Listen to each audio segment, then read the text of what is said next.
They came in judgment. They arrived without warning. No diplomacy, no preamble, just judgment from the stars. Dozens of sleek, obsidian ships hung in Earth's orbit like celestial daggers. Broadcasts hijacked every screen, speaker, and satellite. The message was cold and condescending. You are hereby designated primitive biological preserve number 4021. Interstellar law prohibits your species from participating in galactic affairs. Resistance will be met with sterilization protocols. Comply, and you may be studied. The speaker was a Zaan overseer, 8 feet tall, insectile and robed in shimmering neural silk. Behind him, a hollow projection of Earth spun lazily, tagged with red markers indicating cities, military bases, and research hubs. Governments scrambled to respond. Diplomats were ignored. Missiles were swatted from the sky like flies. The Zaan never returned fire. They didn't need to. Their superiority was absolute, and they flaunted it. Earth defenses were obsolete, its technology quaint, its cultures decorative curiosities of sentient evolution. Within days, the abductions began. Scientists vanished. Generals disappeared. Artists, athletes, and engineers were plucked from their homes, their screams muted by shimmering force fields. In orbit, floating labs buzzed with activity. Humans dissected, analyzed, and categorized. Major Elena Ramirez was one of them. A decorated Special Forces commander with scars earned in deserts and frozen tundras, she had been captured in a raid on NORAD. Shackled in a sterile observation chamber aboard the Zaan vessel Enlightened Dominion, she endured questioning that bordered on mockery. Your species fights with explosives and projectiles. Inefficient. Barbaric. We fight because we must, Ramirez replied. You wouldn't last a week on Earth without your tech. The Zaan scientists chittered in amusement. To them, Earth was a curiosity, a violent planet that had somehow bred semi-intelligent life.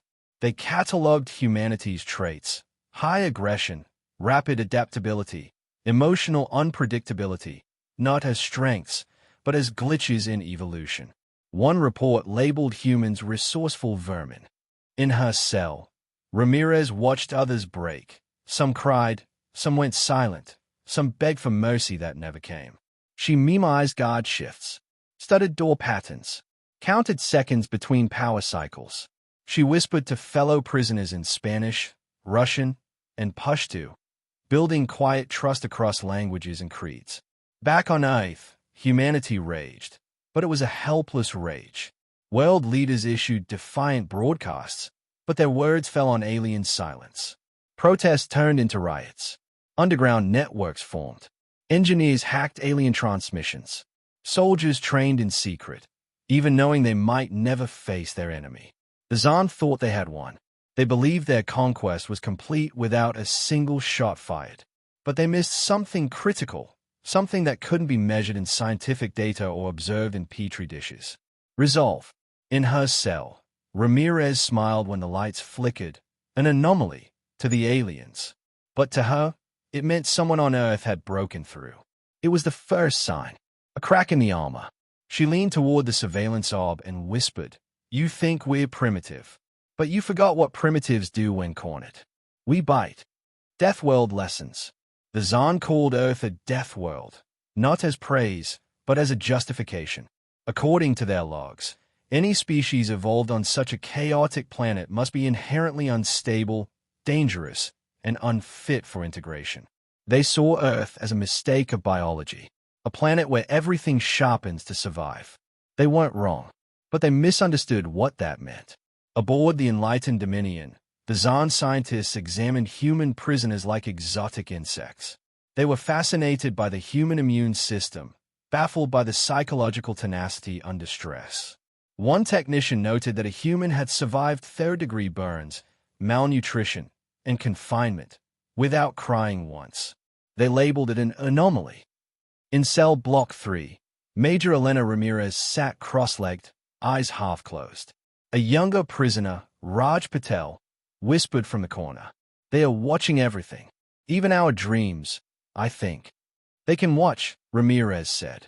"Doesn't mean they understand." Communication was forbidden between cells, But humans adapted fast. A cough meant yes. A tap meant no. Scratching a number on the wall indicated time remaining until the next patrol. Bits of metal and wire were scavenged from maintenance panels. Soon, Ramirez had a mental map of half the vessel. She wasn't alone. Down on Earth, news of the kidnappings ignited something ancient in the species. Countries put aside their grudges. Resistance groups formed digital undergrounds, teaching each other how to hijack Zon drones and decipher alien code. Hackers in Ukraine sent schematics to engineers in Brazil. American machinists uploaded crude blueprints to 3D print alien-compatible tech using repurposed factory tools. Humanity wasn't just angry. It was learning. On board, Ramirez put her plan into motion. During a shift change, she dislocated her thumb and slipped the restraints. When a Zon entered to administer another neurological compliance test, she drove a jagged metal shard into the alien's thorax. He fell without a sound. They didn't expect resistance. That was their mistake. She freed two others, Raj and a former NASA engineer named Sanders. Together, they followed the schematics burned into her mind, crawling through conduits and maintenance shafts. Along the way, they scavenged alien data cores and stole a small scout ship from the hangar. More like a pod, really, but armed with enough stealth shielding to make it past the orbital perimeter. As they descended toward Earth, stars wheeling above and the blue curve of the planet rising below, Sanders looked back and muttered, "They won't see this coming."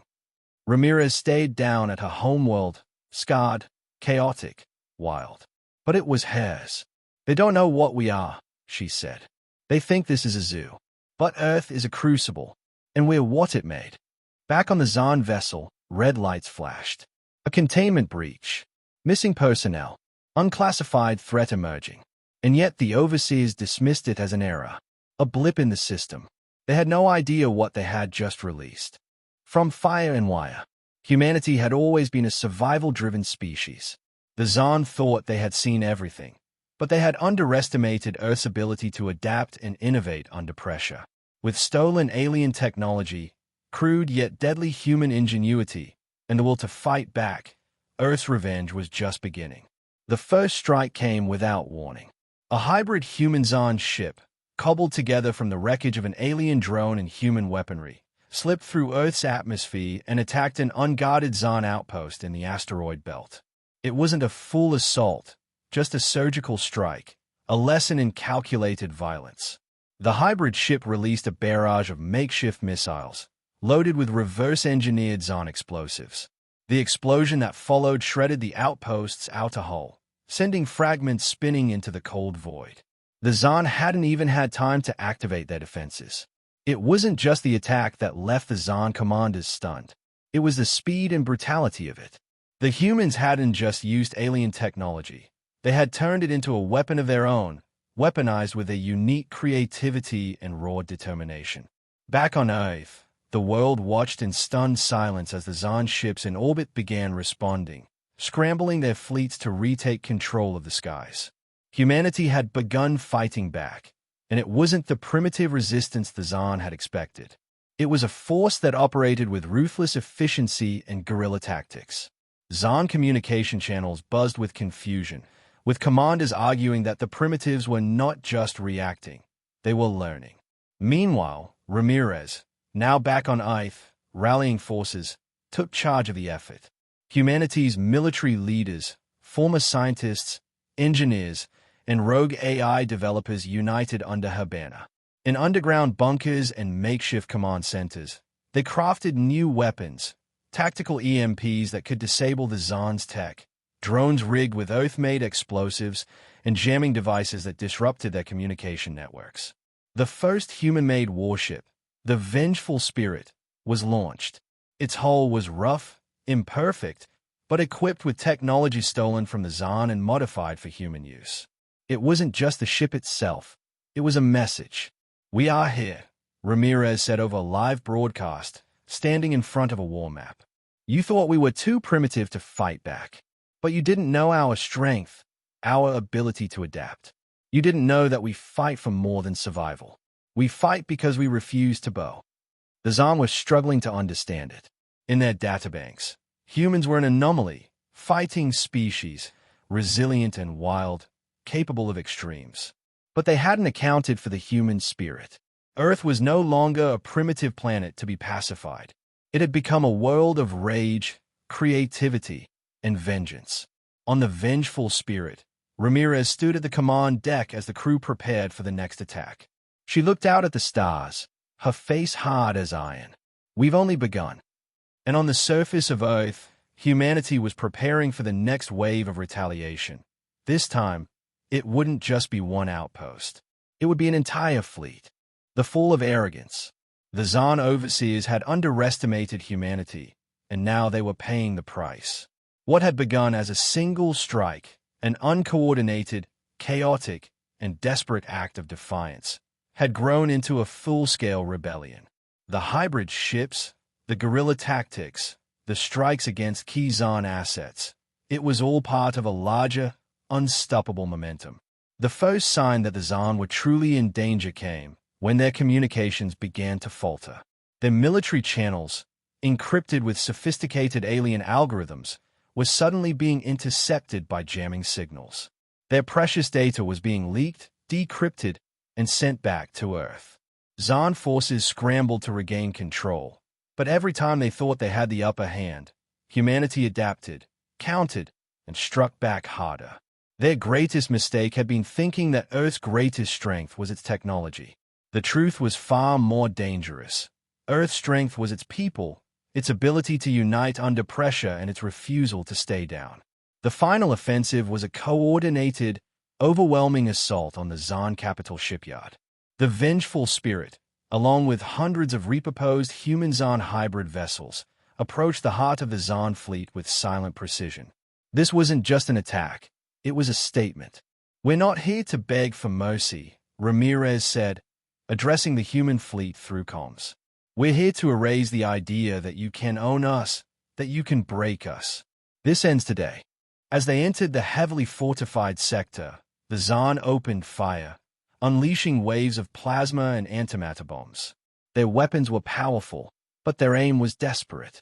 The vengeful spirit's crew had spent weeks studying the patterns, learning the weaknesses. Human ingenuity, the ability to improvise, turned their disadvantage into a weapon. The first wave of plasma shots was deflected by a hastily constructed shield system, human-built, using scavenged Zan technology. As the Zan ships fired again, the human vessels launched their own countermeasure, EMP warheads that disabled the Zan fleet's power grids. In space, it was chaos. The Zan ships faltered, their advanced systems flickering and dying under human jamming. It was the perfect moment. The final blow came when the vengeful spirit's pilot, an ex-NASA test pilot named Mike Wallace, performed a high-risk maneuver. Using the broken gravity wells of nearby moons, he propelled the ship at an angle that the Zan hadn't calculated. With pinpoint accuracy, he deployed the final payload, a massive kinetic bomb that tore through the Zan's main defense station. The explosion that followed was cataclysmic. For a moment, nothing moved in the vast emptiness of space. Then, debris scattered in every direction. On Earth, the Zan fleet was in disarray. Their once pristine ships were now fragments drifting in orbit, their superiority shattered. Humanity had done it. Against all odds, they had torn down the Zan Empire. In the silence that followed, the Galactic Council finally took notice. A broadcast from the surviving Zan leadership was intercepted. "Earth," the voice crackled, "is a force that cannot be contained." Ramirez stood before a crowd of cheering humans. "We were never primitive," she said. "We were always stronger than you knew." And Earth, in that moment, knew it had reclaimed its place in the stars, not as a conquered world, but as one that had defied the galaxy's greatest empire.